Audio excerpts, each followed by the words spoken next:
Okay, it's 8:45, and we're going to begin promptly. A.B.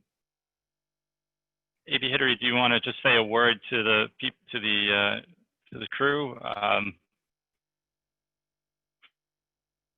Some people might be joining on just because it's I think I unmuted you. I did not. Yes. Hold on. Can you hear me? So, Rabbi, can you hear me? Go for it. Yes, you're good. All right. I apologize for any background noise. I did not warn my kids that I might be coming off the mute button. Should we get started? Go for it. Okay, great. So for those of you that missed the elementary school reopening plan, I'm just going to reiterate that these past 5 months have felt like 5 years. We have all been through a lot. The school has done tremendous things. I think we all saw that in a moment's notice. Really overnight, our teachers and our principals changed everything about how they educate our children. We found out one day in March, and the next day, our kids were learning on Zoom, distance learning, and they learned a lot. And now we've had a couple of months to sit back, see how it went, see what we could do better, and prepare for the new year. We're trying the best that we can, but things are still changing. The medical advice that we're getting, the guidelines we're getting from the city, from the state, and from the city. But still, we need to put a plan together, and we need to spend these next 5 weeks preparing for the first day of school. So I'm very proud of the administrators and the task forces that were put together to come up with a plan.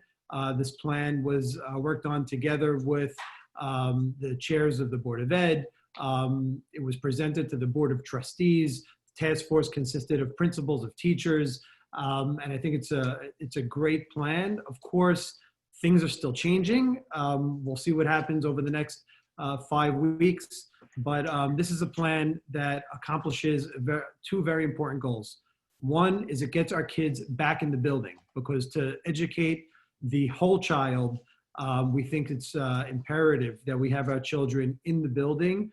And at the same time, this accounts for taking care of the safety, security of our children, our teachers, and our staff, as obviously that's of utmost importance. So it's a difficult juggling act, but I think our principals and our task force have done an amazing job. So with that, I'll pass it along to Rabbi Beta to present the plan for reopening.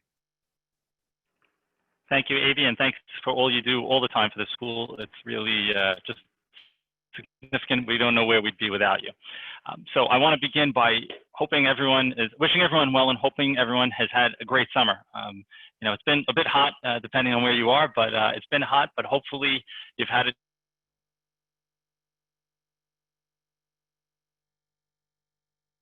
for coming back to 1609 Avenue J, and you're excited about the possibility of school. So before I begin presenting the plan as we have it today on August 3rd, 2020, I want to say thank you to all those who got us to this point.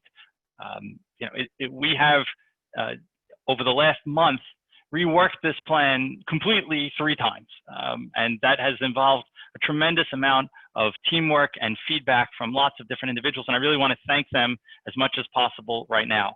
Number one, to our administration team, head of school, Rabbi Raymond Harari, Associate Principal Sari Bacon, Ms. Esther Hidary, who led the task force of teachers that played a major role in determining our plan. Of course, David Galpert, who, you know, when it comes to Flatbush High School, we know he's involved in each and every aspect of what's going on. So we're really very thankful to all of those.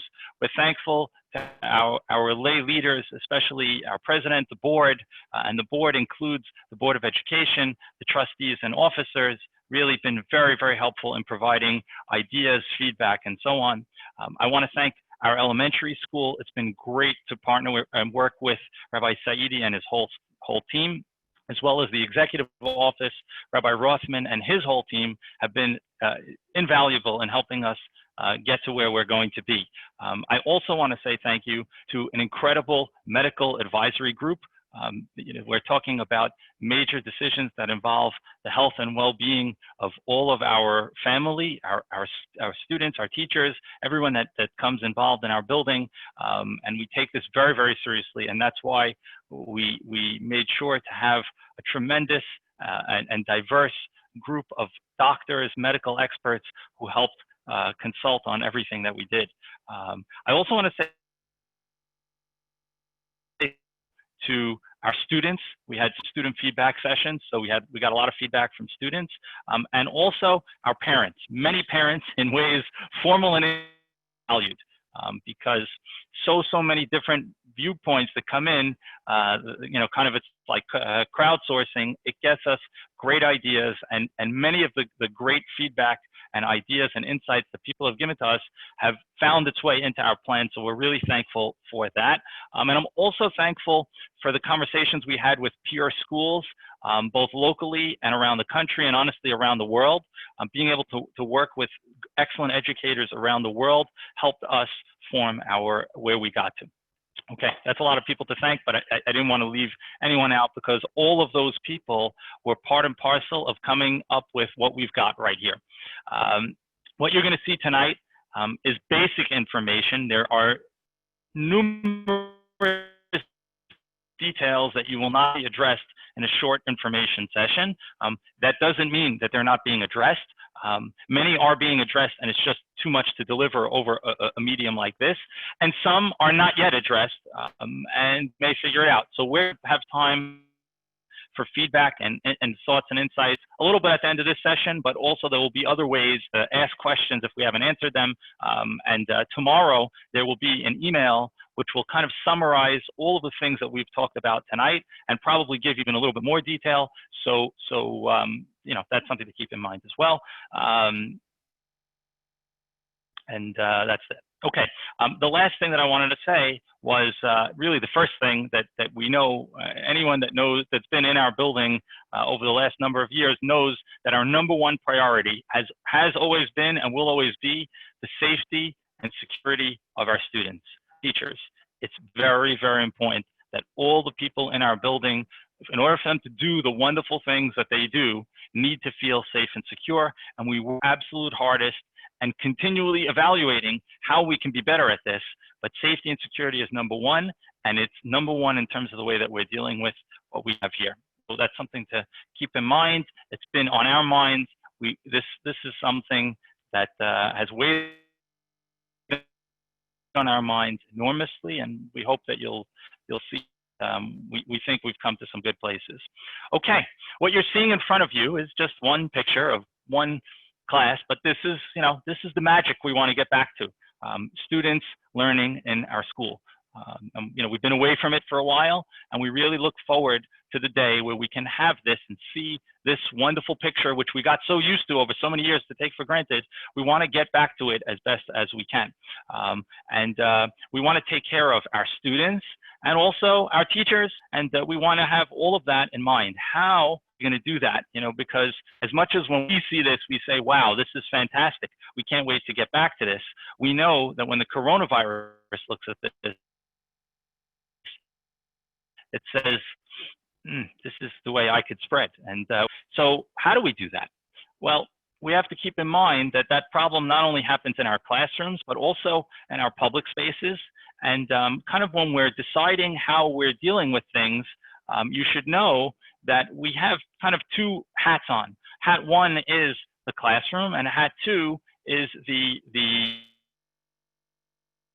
room and the gym and so on and so forth. Okay, so how are we going to do this? Well, the first thing that is important for everyone to appreciate is when people say, and when I say, hey, we want to be safe. So in general, people tend to think in very binary modes. There's two boxes. One is safe, one is not safe, and very often the things fall into that category. What we've seen through our extensive research is that when we're dealing with what we're dealing with today, a global pandemic from a virus, it doesn't work that way. It's not binary. It's something that there's different shades, and there's not an exact point on the line where you're absolutely safe or not. And I think that is really, really critical to keep in mind, because that was something that's going to talk about how our plan works. We want to make sure that we have tipped the scales towards the safe and stay away from the not safe. So how do we do that? Well, we keep in mind the things that are not safe. And it's the virus and a large population for it to feed on, and indoor spaces in which it can transfer to one another. Those could tip the scale potentially down to the not safe mode.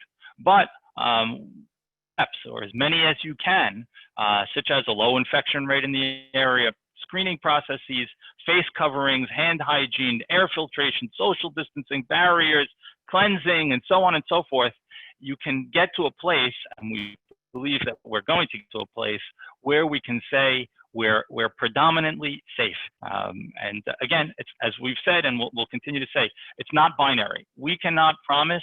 There's no way that someone can catch a virus. There's just no way to say that. Anyone that says that to you, you know they can't tell you. It's just not the reality. But we can do a lot in order to make it as safe as we possibly can, and safe enough that we believe that we can have our children and ourselves in the school. Okay, so what are the steps and what are the things that we're going to be doing?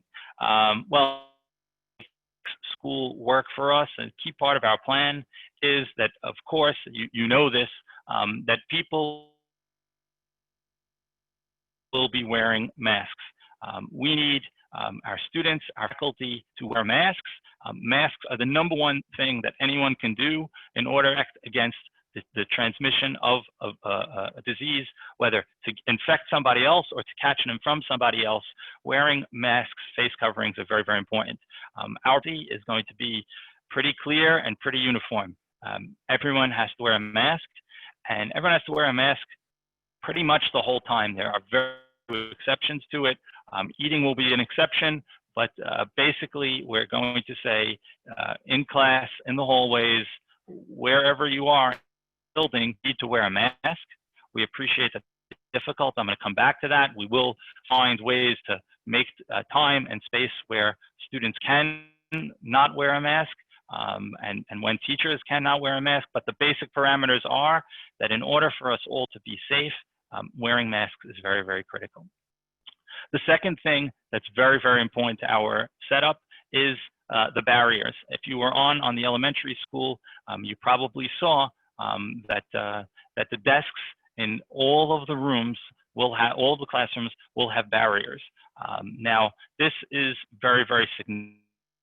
Our classrooms, you know that you can't keep people 6 feet apart according to distancing guidelines in a classroom and have the number of students that we generally have in our classes in a classroom together. It just doesn't work physically. So what we've been told by our medical group and by experts beyond our medical group, that when you can't have 6 feet, if you can have barriers, barriers are as good, if not better than 6 feet, because 6 feet is just an average and a barrier is much, much more absolute. So therefore, the combination of wearing masks and barriers will be providing a lot of protection to our students. It's a very, very significant part of our plan. The other part of our plan, which you're not, because people won't see it in the plan, a very factor, honestly, the #1 factor is what is the rate of infection area in which we live. In New York City, in Brooklyn, and so on, we're going to be examining that well. If you haven't been paying attention, so I'll say it now, right now, New York City is in a great place in terms of infection rate. It's at or about 1%. At or about 1%. Governor Chris said at 9%, he will close all schools. We hope to get nowhere near 9%. Of course, we don't know, but keeping the percent low, watching the percent rate is going to be very significant for us, and we'll be notifying people if we're seeing things that change. Okay, so the key things that we're doing so far that you're seeing are watching the infection rate, having all participants wear masks, and having barriers around our desks. Now, in terms of the public spaces, So a number of different things are going to be happening. First of all, there's going to be screening before walking into the building. I don't want to go into everything, but there's going to be a pretty decent screening process, including every student, every faculty member, any person that enters the building is going to have to take temperature checks according to New York State law, and also to fill out a survey, which I don't want to go into all the details now, but the students will fill out the survey from home. They will get a QR code, and that will allow them to enter the building. They can present that on their phone or some other device.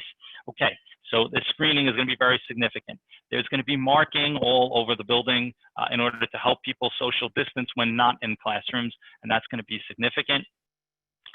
Bathrooms, there's going to be a pretty significant policy limiting how many people are in bathrooms at one time, but also our bathrooms will be sanitized at a much more frequent rate than they have in the past. So that's going to be significant as well. When it comes to eating lunch, students are going to be socially spread out. They're going to be 6 feet apart, much like you would see in restaurants or what have you that would be open. So all of those are very significant parts of what we're doing. The other things that we're doing very heavily are making sure that the air filters in our building meet the highest standards, the MERV 13 standard. So we're working on that as well. And by September, our building will be, all of the filters in our building, all of the air conditioning, all the heating will be filtered through the MERV 13 level filters. As well, our building will undergo extensive sanitization overnight and even during the day at various different points in time with all sorts of devices, very popular electrostatic sprayers and so on and so forth. So I don't want to go into every detail about that, but there's going to be tremendous amounts of sanitization, much more than ever before. As you'll see in the document that we put out tomorrow morning, we actually hired a top firm that consults on these types of issues, and we're following their guidelines about, especially about the way we sanitize the building, which we know is very significant. Of course, I should have mentioned before, a lot of focus on hand hygiene and making sure that our students are continually washing their hands. We've installed lots of Purell stations all over the building for this purpose, and we'll continually be refilling them because that's significant. We'll also be giving out lots of sanitary wipes and so on to be able to wipe off surfaces. So all of that is getting us to some of the steps that we're taking. So once we've taken all these steps, so what are we able to do? So that's really where we're getting to next. Given the parameters of our building and given the way things work, our understanding is that given our student body and our faculty, in order to reduce population density, the most that we should have at one time is 3 grades of our students at one time. So that is the most that we can handle in order to handle the variety of different issues. It's not just the classroom, it's also the public spaces. So 3 grades at a time, the most that we can do. So since we can do 3 grades in the building at a time, but 3 whole grades, then we can present to our students and our parents and everybody what we're, and that's a term that you should get familiar with, because that's really something that is going to be the bulk of our school year as far as we can see until a vaccine comes out, God willing, soon. But 4+1 is the way that it's going to work, and allow me to explain what 4+1 means. It means that students will be in school 4 days a week, and students will have structured remote learning 1 day a week. And allow me to explain what all of that means. So here's a sample schedule of the 4+1. It's not exactly the way that it will work, but it's a sample. And basically, as you can see, is that each grade will be in school 4 yellow boxes a week, 4 days a week. One grade, in order to make it work, will have a special program which will be near the school but not in the school. In order to be able to do that, there will be a special Friday program. More details on that in the future. I don't want to go into that tonight, but because that's still in formation. But basically, every grade will be in school 4 days a week, and we'll have what we're calling structured remote learning 1 day a week. I'm going to get to structured remote learning in a second, but the key thing to see here is that every student, and there's going to be a rotation of when this is going to happen, but every student will be in person in school 4 days a week. That's the key takeaway from this slide, and important for people to understand. And on the day of the week that they're not in school, they're going to have what we're calling structured remote learning. So you may be asking, what is this structured remote learning? So allow me to get there. Structured remote learning is what you might call Zoom 2.0. Now, Zoom is a funny word because many people realize, wow, the Zoom was fantastic because it really helped us have school for a couple of months when we weren't allowed to. At the same time, many people have a lot of apprehension about Zoom because it's not the same as in person. And obviously, based on my previous slide, you know we value in person tremendously. That's why we're doing it as much as we can. So you ask, how is Zoom 2.0 going to be better than Zoom original that I know? And the answer is a number of different ways. So first of all, our teachers have been trained over the summer in ways that they just didn't have the time for before, because we had 1 day to go from what we knew as normal school to a totally different normal. And now teachers have had an extensive amount of time to train in the use of Zoom. So I think that's a big and significant difference. Number two is teachers have had the time to prepare all summer. Preparation is everything. And the Zoom 1 was thrust upon teachers without any opportunity to prepare. God bless, they did an amazing job, but they're going to do much, much better in the limited amounts of Zoom time that we're going to have in the future because they've had the time to prepare for it. Number three is the Zoom that we're going to be doing in the future, the structured remote learning, will be interspersed between classes. So you'll have had class yesterday in the building, and you're going to have class tomorrow in the building. The Zoom in between is very different than what we experienced in the spring, where you only had Zoom. So we know that that's going to be a significant difference as well. That provides for check-ins that the previous Zoom didn't allow for. And our guidance department is far better prepared to spot and support issues. So our feeling is that the structured remote learning, which is going to happen basically 1 day a week for each student, is going to be a significantly better experience than it was in the spring, at which it worked decently. But we want it to be better. We're not resting with what we had before. We want it to be substantially and significantly better, and we believe it will be. Okay, now, we're climbing a mountain here. We're making significant changes to our school, the protocols, the procedures, the way things work. And when you climb a mountain, one of the things that's a wise thing to do is not try to jump to the top, and rather take it step by step, which is why we think that a structured phase-in is also very, very significant, and it's what we're going to be doing. And our phase-in means that when we open school in September, on time, on its regular day, the Wednesday after Labor Day, rather than having 3 grades in at a time for full days, instead what we're going to have in September is we're going to have we're going to begin with a phase-in mode, which every student will be in school every day. Every student will be in school every day. However, they will only be in school for half a day. They will only be in person for half a day, either the morning or the afternoon, depending on the day. There'll be a whole rotational schedule, and we'll have 2 grades in at a time. And there's some very important reasons for this. On those days where students are in school for half a day, when they're not in the building, they are still going to have structured remote learning in the afternoon. So they will be occupied and structured all day, every day from the beginning of school. And the reasons why we're doing this is, number one, as you know, and I'm sure you thought of, that if we're asking our students to wear masks a lot, they're not used to that. And we want them to be able to build up their ability to do so. And therefore, rather than start with a full day of wearing masks, they're going to wear masks for half a day. And again, as I said before, we're going to work in breaks and so on, but we do need to build up their ability to do so. So therefore, we're starting with shorter segments to the day. Number two, Our arrivals are going to be tricky. As I mentioned before, there's going to be all sorts of screenings. We're going to be using lots of different entrances in order to make sure there's not congregating at the doors and maintaining of social distancing. So in order to do that, that's going to take getting used to. And we want to make sure that our students are used to the protocols, and doing that with 350 students is much easier than doing it with 500 students. So therefore, getting used to arrivals is a big part of what we're doing.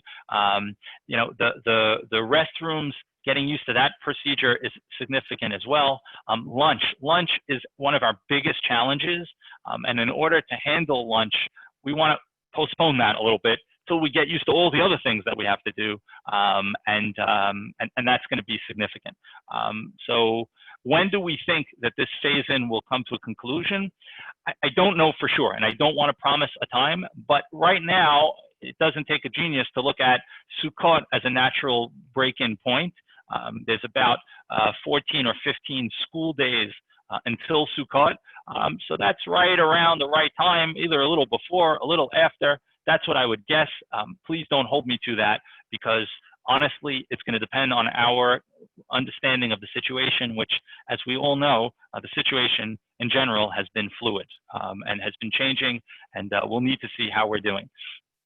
Okay, some questions that I know people have and that I'm going to try and answer now, and then I'll look through our chat and see if I can answer any others. Number one, our teachers. At this point, all our teachers, they're all in.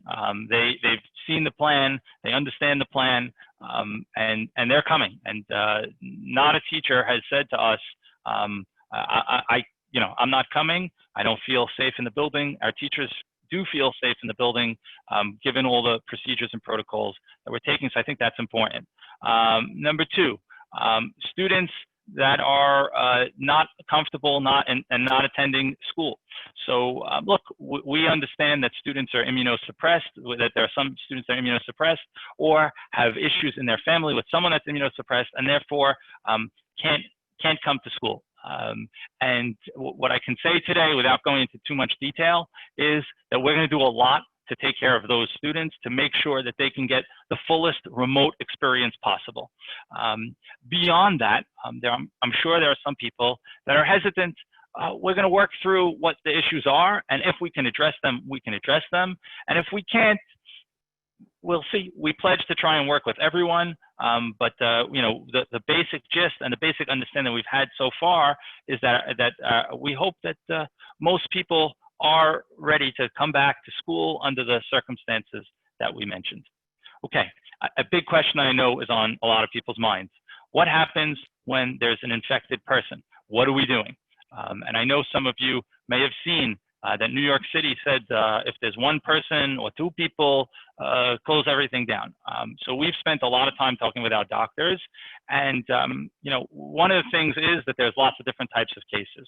So case number one is if there's one person in the school, whether it be a student, a teacher, or something like that. We do not have to close our school just because one person is infected, unless the Department of Health hears about it and, out of the ordinary, says we decided to come in and close you down. But we, as guidance to this point, do not have to close down. A question that might arise is, what if there's a cluster? A cluster means that, you know, there's 2, 4, 6, 8, 10, and especially where they're in a particular class, a particular group, or something along those lines. We might have to say to a segment of the school, look, for the safety and security and health of everyone, we need to close down a segment of the school from coming in person, and you will be completely in structured remote learning. It's a possibility. It's a possibility we're prepared for. To ask for a set number of when and how that's going to happen, we can't give you that number. It's impossible. I will tell you the number is not necessarily 2. It's not necessarily 3. We're going to look at each situation on a case-by-case basis and consult with experts as to how to best proceed. But the guidance that we're getting at this point is that with very low numbers of infection, it's not a necessity for us to close the school down. That's the guidance that we're getting today. Of course, anything can change, and if things change, things change. If the rate in New York goes to a very high number, 9%, then the governor will come in and close all schools in New York. And should that happen, we are prepared. We're prepared to go into the structured remote learning fully if we need to. We hope that we won't have to go into that, but if we need to, we are prepared to do so. People have asked, are we able to keep our students in cohorts? And the answer, in short, is for a high school experience, it simply doesn't work. It simply can't happen. There's just no way. If you understand the high school experience, you understand that it does involve students not staying within their pod of 15 students or 20 students. There's a lot of crossing between different classes. However, with that said, in our scheduling of rooms, we have done a great job of reducing the amount of student changing from one place to another. Whereas last year, if you were a student in school, you knew that the teachers basically stayed in rooms and the students shifted. For the most part now, we're having teachers shift and students stay in one place. We're reducing student movement in the school by more than 50%. By more than 50%. So it's very, very significant, and we think that's going to be a significant part of being able to handle the challenges that we have. So those are some of the basic questions. The last question that I know a lot of people have are extracurricular activities. Extracurricular activities, really it's a case-by-case basis. But I can speak to some of the general ones. So first, athletics. So this has a lot to do with not just us, has to do with whether New York State and New Jersey allow it, because those are the schools that we compete against. Right now, New York State is not allowing sports, but the expectation is that that will change before school starts. If New York State allows, New Jersey has already allowed. The Yeshivah League that we participate in for most teams has gone to, I won't say gone to, but is proposing that the outdoor sports be played in the fall and the indoor sports be postponed to later in the year. I don't want to go into all the details on that, but the basic answer that we have is we're going to try our best to have a sports schedule. It's really going to depend a lot on a lot of things that are beyond our control, but we know it's important and we want to have it. When it comes to the arts and creative arts and drama and music and so on, so the truth is, on some level, we were able to do it even in deep Corona mode. And you may have seen we had Witness Theater and Evening of the Arts and lots of other programs in the spring. So we're going to try and have various different types of that. But obviously it has to be within the health and safety protocols and guidelines. In terms of academic teams, whether it be debate, college bowl, chess, and so on and so forth, we're going to do our best, and kind of along the same guidelines that you saw for the classroom, that's going to help dictate how those will work. Pathfinders is a significant part of the experience of the school, and we are going to work hard to have Pathfinders experiences for our students, and that might play a part in some of the special programming that I mentioned earlier on. So that is the quick presentation that I have for you this evening. I'm sure that you have lots of other questions, and I'm just going to go through my chat box now and see what I can get out of it and see if I can answer any of the questions that we have here. Okay, hold on. Okay.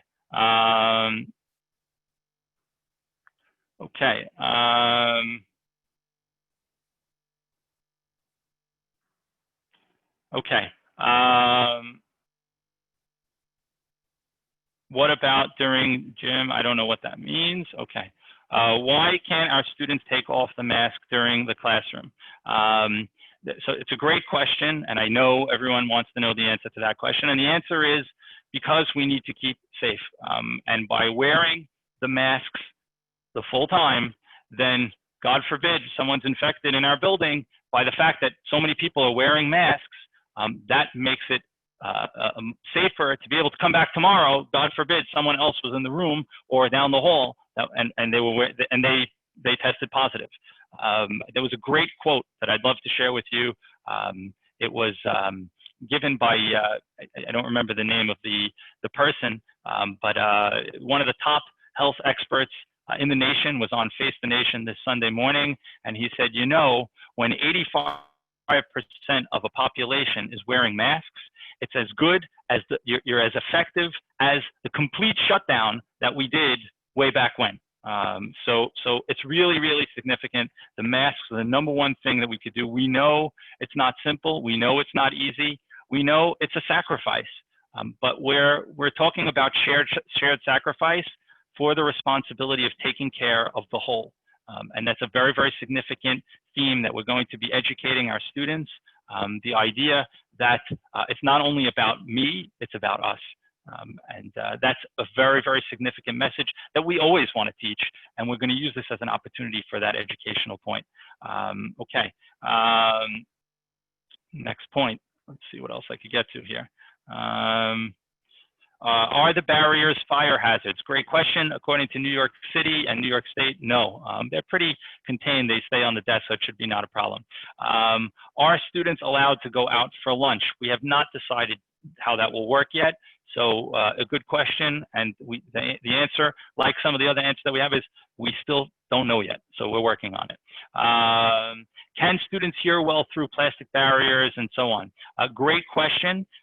Teachers will have sound amplification devices, much like you're seeing me wearing. Teachers are going to have some version of headsets and microphones, so that will help make the sound a lot more loud and clear. Great question. Okay. How will Tefillah work? Our anticipation is that Tefillah will work. We will have Tefillah. It won't look exactly like we've had in previous years. In previous years, many of our Tefillah groups were large. We can't have that. We can't have large gatherings. So basically, we're going than we're used to. Okay, keep going. Will there be time to get to and from school for virtual learning? Great question, and the answer is yes. We built in, during the phase-in day, longer stretches of time. The lunch period is really long, so that students can get home and be able to Zoom in. So the answer is yes, even if you live in Staten Island. So I know that's a significant question, and the answer is yes, we are providing for students to be able to get home on the days where they need to. Good. Testing. As the elementary school said, it will be true for us as well. All of our teachers, all of our adults in the building will be tested before the start of school. We are not requiring students to be tested for COVID beforehand. Okay. Do we have extra security in the building? A great question. And I believe the answer is yes. I believe we are, for a few reasons, having extra security in the building. Great question here. AP classes that have 2 grades together on the same day. We're working on a solution for that. I don't want to say how that's going to work, but we are aware of that issue, and we will make it work. Same question about electives. Someone asked, in a situation where someone has to stay home, how long do they have to stay home? So I don't want to go through the protocols, but there will be protocols, and there will be significant and serious protocols. We wouldn't allow someone back until we knew they, with as close to certainty as possible, that they were no longer contagious. Okay. Is there a quarantine period required in New York City if coming from out of state or overseas? That's true for everyone. I think everyone knows that if you're coming to New York, you're supposed to quarantine. That's not a school rule. That's a New York State rule, and I believe a New Jersey rule as well. I believe Rabbi Saidi is still in his quarantine, if I'm not mistaken, because he went to California. So the answer is yeah. If you are coming from somewhere else, that's one of the places that is a quarantined place. If you come to New York, New Jersey is not one of them, but Israel is and California is. We strongly suggest that you get back in time to quarantine at home for the 14 days. Will the school give masks? Great question. We have a lot of masks. We will give a lot of masks, but I would strongly suggest that people also get their own masks. I think one of the things that I would say to students right now is to practice a little bit. And not only practice, but find what works for you. We're not going to tell you you have to wear the N95 mask, but you might want to. And if that's what's comfortable for you, then go for it. But you may feel that the surgical mask is better for you. You may feel cloth is better. You may feel that, you know, a gaiter really works for me. We'll go with that one as well. As long as you're covering your nose to your chin, if that's completely covered, then you'll be okay to go. Okay, lots of messages here. Okay, will the school tell other people about who got positive tests? We're going to follow whatever guidelines we can do. The truth is, tests generally don't go through us. It would only be if the students themselves or the parents informed us of what happened, or if the Department of Health tells us and there are guidelines for that, we will follow those guidelines. Are girls and boys together? Yeah, whole classes, regular, so on. What about seminar? Seminar, which I know is one of the greatest highlights of being a student at Flatbush. It's one of the best parts of being in Flatbush. It's one of our things that our students love most about Flatbush. I'm sorry, but this year it just looks like that is it's not going to happen. We're just not able to have 300 people singing and holding, you know, one another. That's just, you know, we got to wait till we beat the coronavirus down before we're going to be ready to do that. We're with a heavy heart we say that, but there's just no way right now, especially given all the planning that goes into it. Start and end times for the day are going to be basically the same. However, as I mentioned in the phase-in, the lunch is going to be longer. Periods will be shorter, and there will be longer breaks between periods. I don't want to go into every detail on that, but periods will be shorter, and there will be longer breaks between periods. Okay. Contact tracing to the best that we can.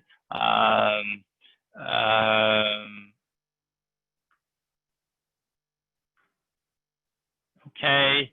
Chesed hours, it's going to work similar to what we had. Free periods, you'll have to maintain social distancing during free periods. Lockers, we anticipate students being able to have lockers, but there might be some procedures around that, but there will be lockers. In terms of lunch, again, in the phase-in part of the year, there won't be lunch. You'll either come in and leave before lunch or come in after lunch. But once we get to the lunchtime, we anticipate staggering our lunch in 3 sections instead of 2. So each grade has its own lunchtime. And given that we're doing some extra work, including tenting some of the outside space, we believe we'll be able to space out a grade of students at a time in a socially distanced way so that students can eat lunch. Will students be reduced will the number of students be reduced within classes? No, because our students will be wearing masks and because our students will sit behind barriers, we don't need to. The classroom experience, other than the fact that there will be masks and barriers, will be much the same as it was beforehand. Okay, will there be time for questions? I'm going to wrap up in a minute or two. There is going to be first of all, we're going to send out a communication tomorrow with a lot of the questions that are going to be answered. And then in the next day or two, there's going to be a lot more opportunity to submit questions and have questions answered. You know, I hope everyone understands I've been talking pretty quickly here and I'm trying to get to every answer, and I've tried to be as transparent as possible. But there's a limit and there's a time limit. So, and I see that I have 170 unanswered questions in my chat. So I'm doing my best here. Okay. A lot of these I answered already.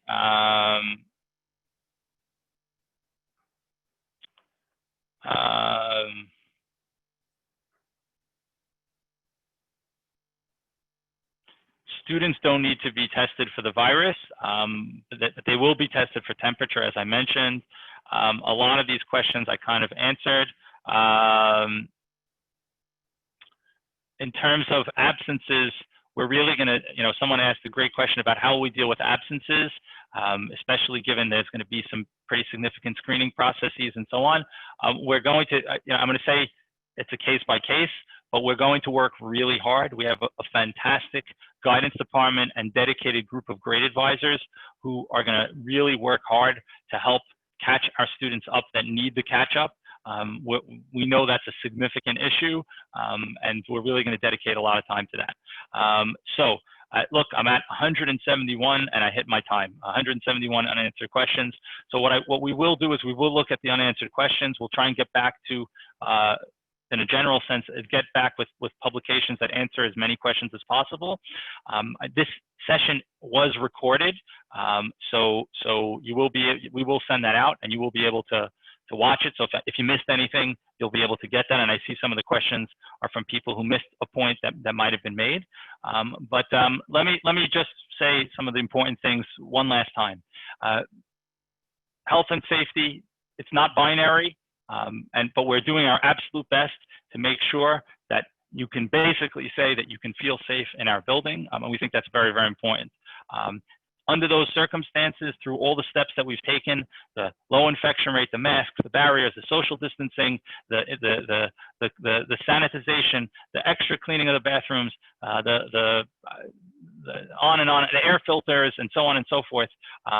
We are, with all that, we can offer the 4+1 model where students will be in school 4 full days a week.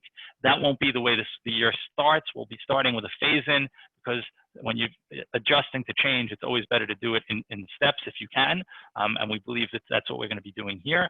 And there's lots of questions that are still to be answered. We tried our best to answer as many as possible tonight, but there will be plenty of opportunity to have your questions, if they weren't already answered in the coming days and weeks. There'll be lots more communication. So I want to wish everyone a great rest of the summer. I want to say thank you for tuning in tonight. I hope you found it informative. I hope you got a sense that we really care about your health and your education, and that we're working to balance the needs of both. And I think we've struck a great balance, and I think it's really going to work out great. I hope you agree, and looking forward to seeing you soon. So thank you, everyone. Thank you to everyone for everything that you've done in order to help us get to this plan. And thank you to everyone for supporting us and sticking with all the things that we're going to ask for in come September. So have a great night, and looking forward to seeing you in early September.